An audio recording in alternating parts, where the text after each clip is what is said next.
స్కూళ్ళకు సంబంధించి ఇంకో విషయం చెప్పాలి. ఇంట్లో పెద్ద అవినీతి జరిగింది. రేవంత్ రెడ్డి అంటేనే అవినీతి కింగ్.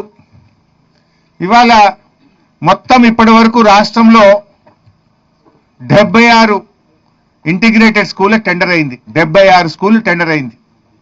ఏ టెండర్ చూడు 4.86 ఎక్సెస్, 4.9 ఎక్సెస్, 4.96 ఎక్సెస్, 4.99 ఎక్సెస్. ఇది 76 స్కూళ్ళ లిస్టు రిలీజ్ చేస్తున్నా. ఏ స్కూల్ ఏ కంపెనీకి దక్కింది, ఏ స్కూల్ ఎంత ఎక్సెస్ పోయింది, మొత్తం కూడా ఈ స్కూళ్ళ పేరిట కూడా పెద్ద ఎత్తున దోపిడీకి పాల్పడ్డారు. ఎక్సెస్ అమౌంటే 494 కోట్ల 1 లక్ష రూపాయలు. ఎక్సెస్ మీద పోయిందే 494 కోట్ల 1 లక్ష రూపాయలు ఎక్సెస్ పోయింది. అంటే ఎంత అవినీతికి పాల్పడుతున్నారు. అంటే ఒక్క టెండర్ అయినా మైనస్ పోదా? 76 స్కూల్ టెండర్ పిలిస్తే ఒకటైనా 1% ఎక్సెస్, 1% మైనస్, 4% మైనస్, లేదా 2% ఎక్సెస్, 3% ఎక్సెస్ ఉండద్దా?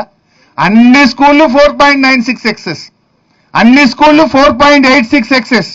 ఈ నర్సంపేట స్కూల్ కూడా ఎంత పోయిందంటే ఎక్సెస్, నర్సంపేట ప్యాకేజ్ 8 ఇది 4.86 ఎక్సెస్. 136 కోట్లు ఉంటే 142 కోట్లు అయింది.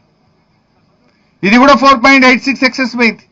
అంటే ఇదంతా విద్యాశాఖలో రేవంత్ రెడ్డి కనుసన్నల్లో జరిగిన స్కామ్. దీన్ని కూడా బయట పెడతా ఉన్నాం. 76 స్కూళ్ళు అన్ని కూడా తన అనుయాయులకు 4.96% ఎక్సెస్ లో దాదాపు 500 కోట్ల ప్రభుత్వ ధనాన్ని లూటీ చేసిండ్రు.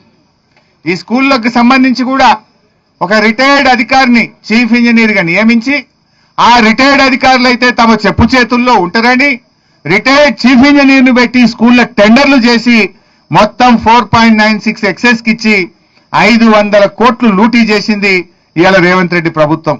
విద్యాశాఖ మంత్రి ఆయన్నే, ముఖ్యమంత్రి ఆయన్నే. ఇటు స్కూళ్లను లూటీ చేసిండ్రు, స్కూళ్ల పేరిట దేవాలయాలను కూల్చి గుప్త నిధులను కూడా లూటీ చేసే కుట్ర చేస్తా ఉన్నారు.